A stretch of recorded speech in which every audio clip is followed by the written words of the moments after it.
భారతి. అందరికీ మనం మాట్లాడితే ఏదో మత సామరస్యం లెక్క కనిపిస్తుంది. రాముడు అందరి వాడు. శ్రీరాముడు అనేవాడు ఒక తండ్రికి కొడుకు ఎట్లా ఉండాలని చూపించినటువంటి నిదర్శనంగా ఉన్నటువంటి ఒక రాముడు.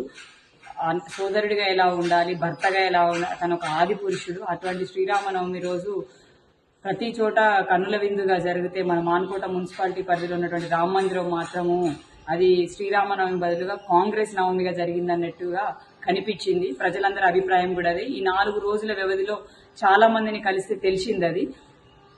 ఇంకొక దురదృష్టకరమైన సంఘటన ఏంటిది అని అంటే, రామాలయంలో రామ మందిరం దగ్గర కొంచెమంతా కూడా కాషాయమయంగా కనపడకపోవడం చాలా దురదృష్టకరం.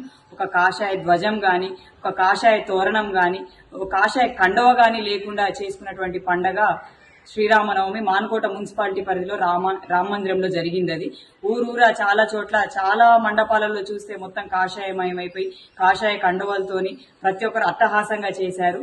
కాకపోతే మాన్కోట మున్సిపాలిటీ పరిధిలో చూస్తే గతంలో చూసిన గత 10 సంవత్సరాలు పాలించినటువంటి బీఆర్ఎస్ ప్రభుత్వంలో కూడా అట్లాగే నిరంకుశ పాలన లెక్క జరిగింది. ఇప్పుడు చూసినట్టు వీళ్ళేదో చేంజెస్ తీసుకొస్తారు, వీళ్ళందరినీ కలుపుకొని పోతారు అనుకుంటే వీళ్ళ పరిస్థితి చూస్తే కూడా అట్లనే ఉన్నది. శ్రీరామనవమి బదులుగా కాంగ్రెస్ నవమి జరిగింది. అంగు ఆర్పాటంగా పెద్ద పెద్ద ఫ్లెక్సీలు అయితే పెట్టుకున్నారు, కానీ ఇంతంత కాషాయ తోరణం కట్టాలన్న ఆలోచన మాత్రం వాళ్ళకి రాలేదు. అంటే కాషాయానికి భయపడుతున్నారా? ఇంకొకటి మీరు గుర్తు పెట్టుకోవాల్సింది, ఆ కళ్యాణంలో కూర్చున్న వాళ్ళందరూ హిందూ బిడ్డలే కదా. మన హిందూ సాంప్రదాయం ప్రకారం, సనాతన ధర్మం ప్రకారము కాషాయానికి, హిందూయిజానికి ప్రతీక కాషాయం. మనకు అక్షరాభ్యాసం చేసినప్పుడు కూడా ఫస్ట్ పలక మీద బల్పం పెట్టి రాపించేది ఓంకారంతో రాపిస్తారు. కనీసం ఒక ఓం జెండా పెట్టుకోలేకపోయారు. అంటే మీరు కాషాయం అంటే బీజేపీ, కాషాయానికి భయపడుతున్నారు, లేకపోతే నా కొడుకులకు భయపడుతుందో మీరు సమాధానం ఖచ్చితంగా చెప్పాలి. ఇన్ని రోజుల నుంచి నా ధర్మం, నా సనాతన ధర్మం, నా హిందూయిజం నాకు నేర్పింది, చాలా ఓపిక్గా చాలా సహనంగా ఉన్నాను. కాకపోతే ఇన్ని 12 సంవత్సరాల నుంచి ఇక్కడ చూస్తే మొన్న జరిగినటువంటి బొడ్రాయిలో కూడా కాషాయ తోరణంగా పెట్టాలంటే మాజీ ఎమ్మెల్యే నాతోని గొడవ పెట్టుకున్న సందర్భం, మాజీ చైర్మన్ గొడవ పెట్టుకున్నటువంటి సందర్భాలు ఉన్నాయి. మరి ఇప్పుడు మీరు చేస్తున్నది ఏంది? వాళ్ళని ప్రశ్నించినప్పుడు మీరు నా ఎమ్మటి నిలబడ్డోళ్ళు, ఇవాళ మీరు చేసింది ఏంది అంటే అధికారం మారింది తప్ప మీ బుద్ధి ఏమి మారలేదు. హిందూయిజం పట్ల మీకు ఎవరికి చిత్తశుద్ధి కూడా లేదు. నా కొడుకులకు భయపడుతుందో మీరు ఖచ్చితంగా సమాధానం చెప్పాలి. మానుకోట ప్రజల తరపు నుంచి నేను ఒకటి డిమాండ్ చేస్తున్నాను, విజ్ఞప్తి చేస్తున్నాను.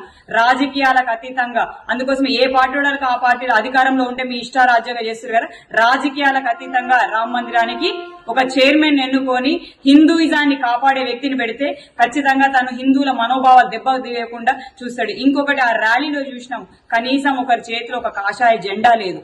ఎక్కడ కాషాయ కండవ వేసుకుంటే అది హిందూయిజం బలపడుతుంది అనిపించిందో ఏమో వాళ్ళకి తెలియదు. గంధపు కండువలు, వెంకటేశ్వర స్వామి ఏదో కళ్యాణమైనట్టు ఎల్లో కలర్ కండువలు, ఏదో శాంతియుత ర్యాలీ జరుగుతున్నట్టు తెల్ల కండవలు వేసుకొని తిరిగి సిగ్గుతో తలదించుకోవాల్సిన పరిస్థితి ఉన్నది.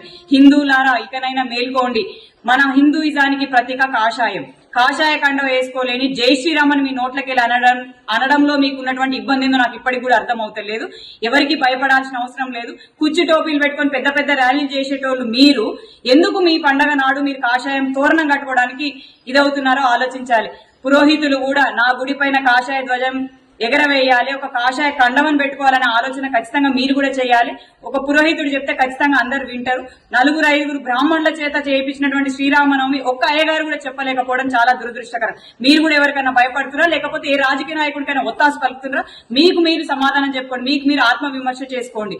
హిందూయిజం ని జై శ్రీరామ్ అని నేను పలకలేను, జై శ్రీరామ్ అంటే అది బీజేపీకి ఏదో అయితే సిగ్గుతో తలదించుకోవాల్సిన అవసరమే. సనాతన ధర్మం, హిందూ ధర్మాన్ని కాపాడేటోళ్లే ఆ గుడికి చైర్మన్ ఉండి భవిష్యత్తులో జరిగే కార్యక్రమాలన్నింటినీ కూడా చేయాలని చెప్పి ప్రతి ఒక్కరిని కోరుకుంటున్నాను. జై శ్రీరామ్. షేర్ చేయండి, లైక్ చేయండి, సబ్స్క్రైబ్ చేయండి. మరిన్ని వీడియోల కోసం బెల్ సింబల్ పై క్లిక్ చేయండి.